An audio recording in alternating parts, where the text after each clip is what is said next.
అఖిల్ శ్రేయాల పెళ్లి చెడిపోవడానికి ఇంకో ఏదో పెళ్లిలో జరిగిన గొడవే కారణమని కొంతమంది చెబుతున్నారు.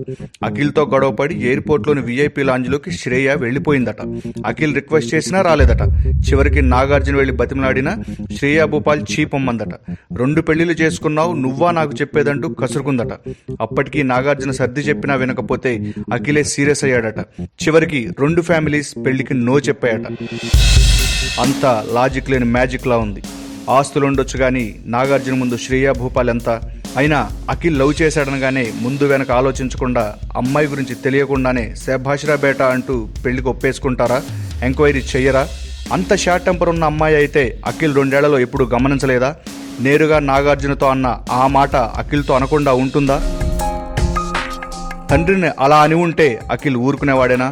పెద్దలు గౌరవంగా పెళ్లికి ఒప్పుకుంటే శ్రేయ ఆ మాట అనగలిగే అహంకారంతో ఎందుకు ప్రవర్తిస్తుంది?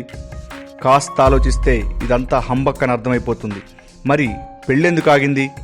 దీనికి ఓ వాదన ఉంది. జీవీకే రెడ్డి, నాగార్జున ఫ్యామిలీస్ మధ్య ఎప్పటి నుంచో విభేదాలున్నాయి. పిల్లల పెళ్లి కోసం కాస్త వాటిని పక్కన పెట్టినా ఏర్పాట్ల క్రమంలో కమ్యూనికేషన్ గ్యాప్ కంటిన్యూ అయ్యిందని నాగ్ సన్నిహిత వర్గాల ద్వారా తెలుస్తోంది.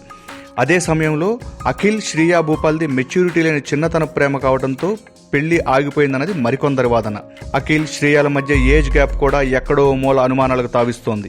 అయితే వాళ్ళది నిజంగా ప్రేమే అయితే ఇప్పుడు ఆగిన ఈ పెళ్లి తాత్కాలికమే అవుతుంది. కొద్ది రోజుల తర్వాత మళ్ళీ ఆ పెళ్లి పీటలెక్కినా ఆశీర్వదించడం తప్ప ఆశ్చర్యపోవాల్సిన పని లేదు. ఎందుకంటే everything is fair in love and war. మరింతకీ నాగార్జున జీవీకే రెడ్డి కుటుంబాల మధ్య విభేదాలకు కారణం ఏంటి? ఇంట్రెస్టింగ్ అప్డేట్స్ కోసం లైవ్ టీవీ తెలుగును సబ్స్క్రైబ్ చేయండి. నోటిఫికేషన్స్ కోసం ఆ పక్కనే ఉన్న బెల్ కూడా క్లిక్ చేయండి.